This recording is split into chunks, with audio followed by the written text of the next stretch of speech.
Hey, what's good, everyone? Twisted here with Open Sorcery, and today I want to go ahead and talk about a goddess from the Hawaiian pantheon. Now, before we get into that and who they particularly are, this isn't necessarily the first time that we have delved into concepts that pertain to the Hawaiian culture and come from their sort of mythos or manner of viewing things in a spiritual nature, you could say.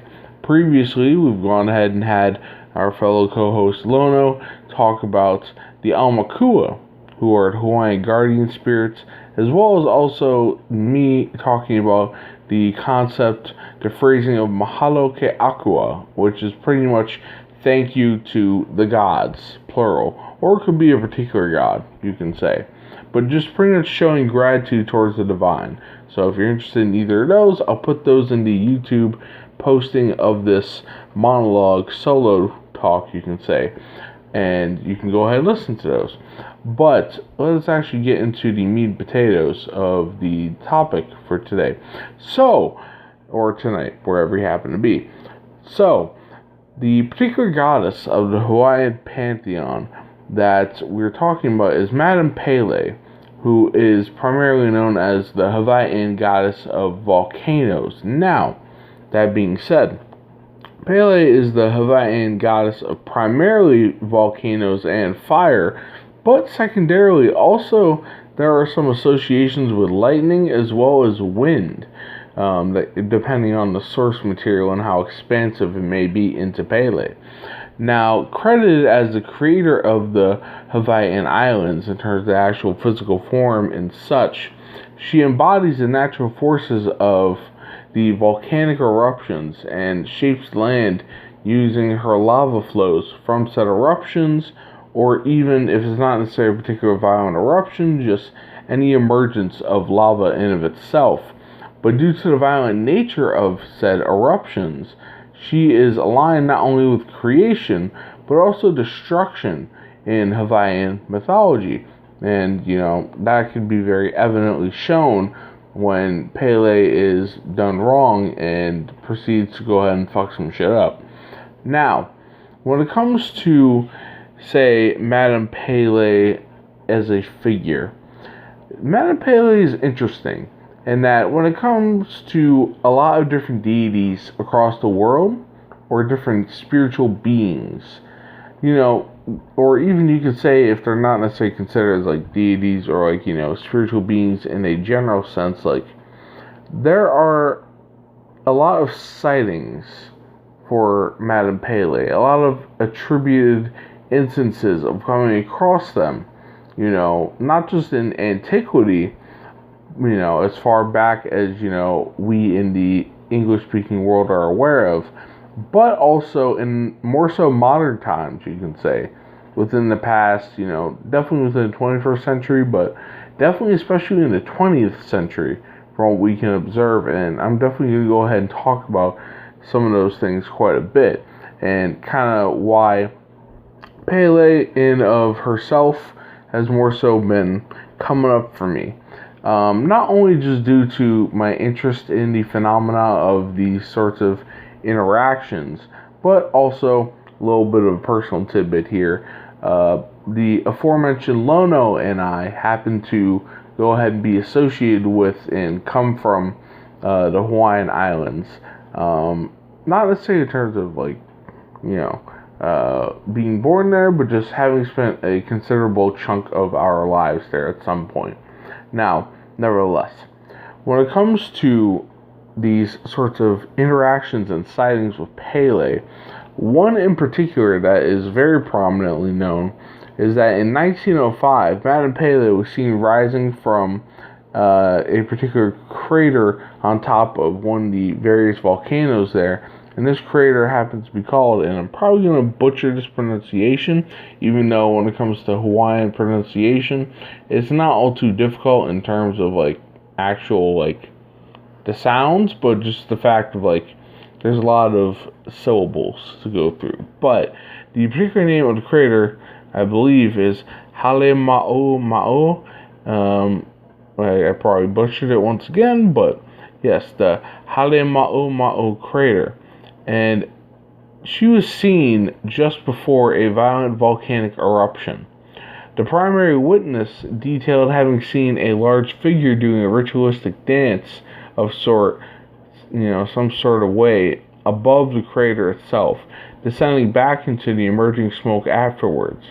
And the place where they saw this was from the famous volcano house, which is in range of the various volcanoes on the big island of Hawaii itself. So, for those who are unaware, the chain of the Hawaiian Islands happen to have, several islands, and one of them in particular is named Hawaii.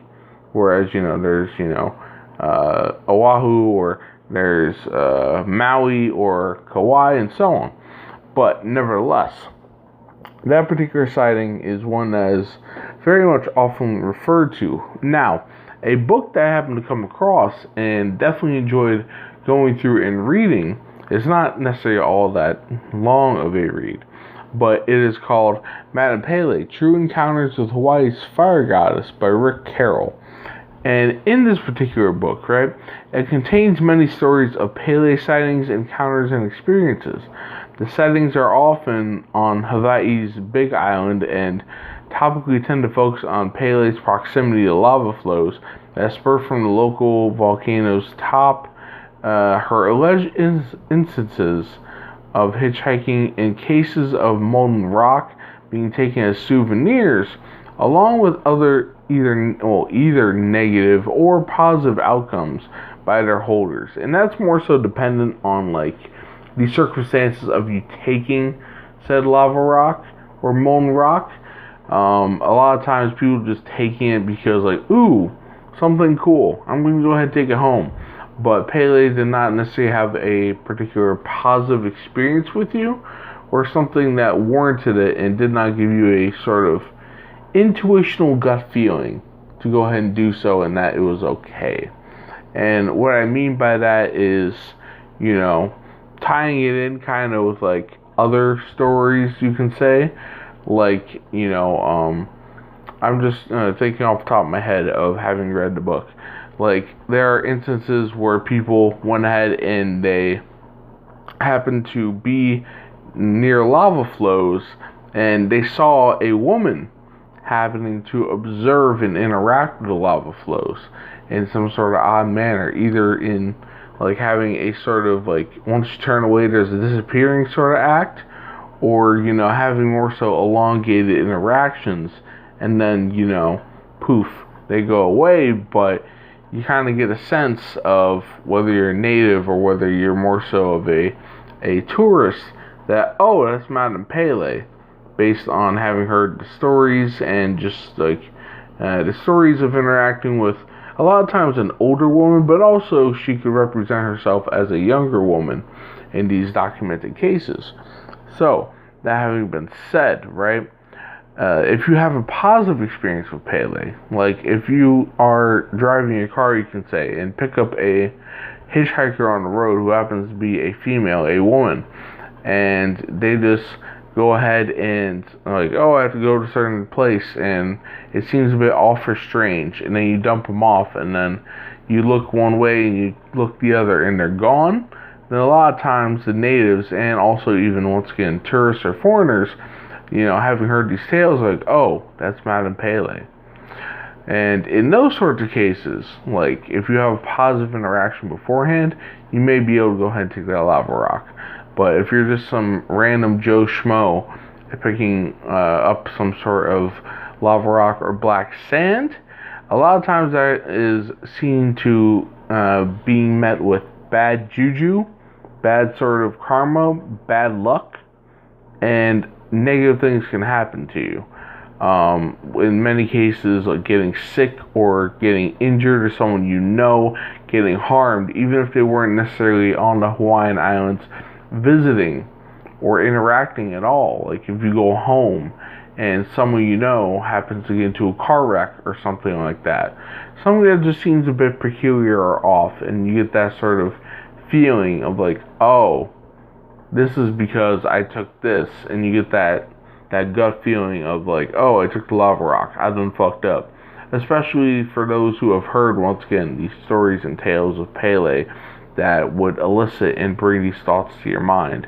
All these sorts of accounts, a lot of accounts, and all of that. But the reason why, as far as I'm aware, or at least I can go ahead and put dots together, that the taking of lava rocks or black sand, and for those who are unaware, black sand is pretty much more so of a dispersed manner of, the lava material itself across particular swaths of the Big Island. But the reason why the lava rocks and black sand are no-goes, like you shouldn't go ahead and interact with them, is because they're considered as physical manifestations or kinolau of Pele. And for that particular topic and getting into it primarily, of kinolau, which are material forms of Hawaiian gods, that is something I went ahead and covered previously as well. So once again, that can be provided in the YouTube posting of this monologue and talk. But nevertheless, in this respect, right, if you take a piece of lava rock away from its proper place, you're essentially displacing Madame Pele herself, because this is seen as a physical, material, like, incarnation or form of Pele. This is part of their physical ties, their physical representation on planet Earth. And if you're moving that away from the islands themselves, or even just from their original spot, and you have to still be on the island, then once again, you're displacing Pele yourself, and you're disrespecting her in that regard. Unless you, once again, as I mentioned, have some sort of positive interaction and are warranted to, like, you get a thumbs up. You get that feeling, the intuitional knowing of, okay, you're good, you should do this. And that is kind of like Pele letting you know, hey, look, you're cool with me, and I'm going to offer you protection in your endeavors in life, and so on and so forth. So, that having been said, right, this is just one many examples, right, in terms of Pele being an expression of the divine feminine, and the different sorts of aspects and beings of the divine feminine. And they can be warm, they can be kind, they can be caring, they can be giving, as is, known for the divine feminine, for mothers, for girlfriends, for grandmothers to potentially be, right? But if you do so, right, if you have that sort of thing, and it's being given to you because you have good intentions, now it's all good and well, but if you take these sorts of traits and you abuse them, if you go ahead and don't respect said beings, right, whether it's, actual people, but in this case, deities, right, like Madame Pele, then they can be rather destructive and wrathful if wronged, towards those with malicious intent before they potentially do wrong and such. Now, when it comes to Pele and interactions with Pele, right, there are definitely quite a few stories just in the general mythos of Pele, but in this book as well, that tie into the concept of Xenia, which is something that, once again, has been covered previously, and I can put a posting in the YouTube. They'll put a link in the posting of the YouTube description for this. But generally speaking, Xenia is a Greek-based concept, and it has to do with being kind to strangers and travelers. And in this sort of sense, it applies to Pele herself, based on, once again, all these various accounts, and a lot of them in this particular book, if you happen to go and pick it up or read it through whatever means and manners you happen to find for yourself. But one story from the book that I happen to like quite a bit, that I'm just going to go ahead and highlight, is called Dream of Pele. And this goes ahead and exemplifies what I was just talking about, respecting the divine feminine or being in Pele's favor by having a good-natured approach or good-natured, sort of rapport with Pele. that you're going to be taken care of by Pele. You're going to be treated well and cared for. But, to those who do not necessarily have those good intentions, or have, bad intentions or selfish intentions, or are just more so like not giving a shit and more so indifferent, they can go ahead and deal with the pretty wrathful side of Pele and all that.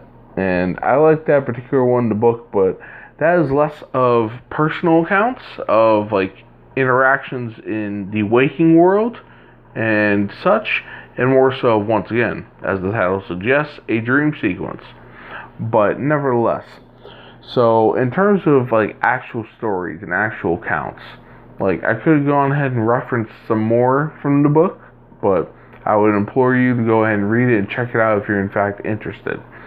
But in terms of, once again, having mentioned my background of having spent a bit of time on, the Hawaiian Islands in my life, that my grandmother happened to as well, and she, in of herself, even though her background is more Christian-based and Abrahamic, she has a reverence towards Pele and also other nature spirits based on, say, what Native Americans have gone ahead and shared, or so on and so forth, from her understanding of things. But she has a particular reverence towards Madame Pele. And this is based on her observations of, the landscape there, having lived there for quite some time. And also having talked to the natives, right? The natives actually telling her of Pele stories. And even though, once again, she's a Christian-raised haole, as the slang, the derogatory term goes, of it being a Hawaiian term for foreigners or outsiders, specifically white or Caucasian folks. She happens to have that reverence, and was told quite a few tales over the years, but one particular that sticks out is that the native islanders had told her about Pele, and Pele trying to give messages, give warning signs to workers for companies that were trying to build hotels on the Big Island. And they were not necessarily listening at all to said warnings, and however it may have transpired, I personally don't know. But because of these efforts to build hotels on what is deemed as, the natural land, the sacred land, and all that sort of thing, they were met with misfortune and bad luck, including workers falling off of ladders and scaffolds and things of that nature, and not just getting injured, but several of them actually dying from these sorts of falls, and work incidents and mishaps, and so on and so forth. And this is just, once again, one of those many examples of, when it comes to Madame Pele, she don't play around when it comes to those who are not respectful to her or the Hawaiian lands. She will go ahead and get her pound of flesh if needed. But if you are respectful, if you are good-natured, if you are good-hearted, if you come in with an open mind, if you are receptive, and especially if you're someone who, spends quite a bit of time on the islands and ingratiates yourself with the native folks and just, the community in general, then you will go ahead and you'll get a thumbs up, you'll get a pass, you'll get that protection from Pele herself. And this is where I want to go ahead and kind of transition into more so recent events, and like my own sort of like feelings, inclinations, gnosis towards them in regards to Pele. So think back to recent history. I believe it was last year in the beginning of 2024 with the Lahaina fires on the island of Maui.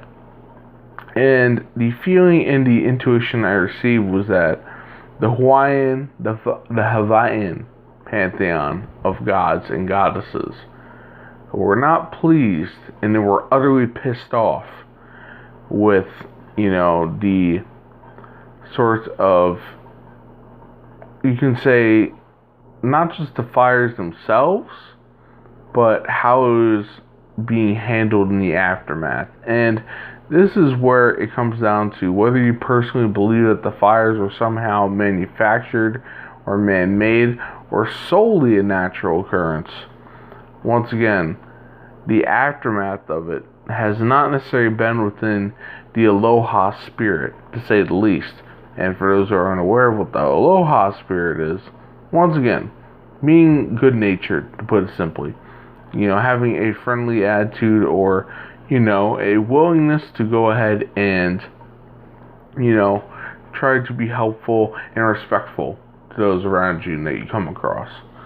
But Pele isn't pleased with that at all.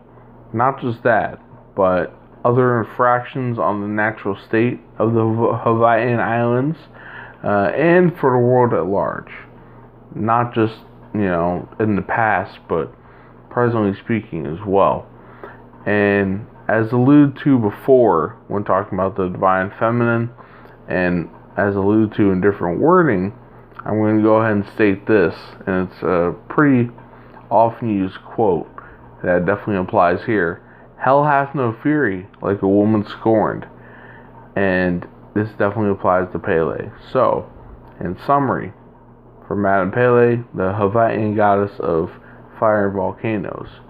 If you do right by her, if you have a good heart, if you have a good nature, and I'm not talking about someone being complete goody two shoes, and no one's perfect, but if you just go into interactions, if you happen to go to Hawaii or just have an interest in Hawaiian culture or the mythos or the pantheon or so on and so forth, they can warm up to you if you choose to interact with them, in particular Pele in this case, but other deities as well.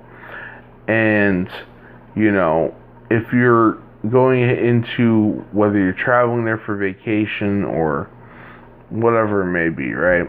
If you have that sort of, you want to do good, then alright, you'll probably go ahead and, warrant, some good situations where, you won't get fucked up by Pele. But if you happen to go ahead and you're dismissive or apathetic, or, you do have malicious intentions, you'll get fucked up. For sure. And pretty much, well, I went ahead and definitely talked quite a bit about how Pele can go ahead and wreck shit. This is one of those instances where shining the spotlight on a particular entity seemed appropriate at this time. And it was a entity that was appropriate to do so for. Just as in previous instances, as far as I can recall, quite a bit of time has been lent to different angels and archangels and such, and at different instances, mentions of various deities or, types of elementals or so on and so forth. But nevertheless, I think that's pretty good enough in covering Pele right there. So, with that having been said, this has been Twisted with Open Sorcery, and stay frosty, Neguses. Peace.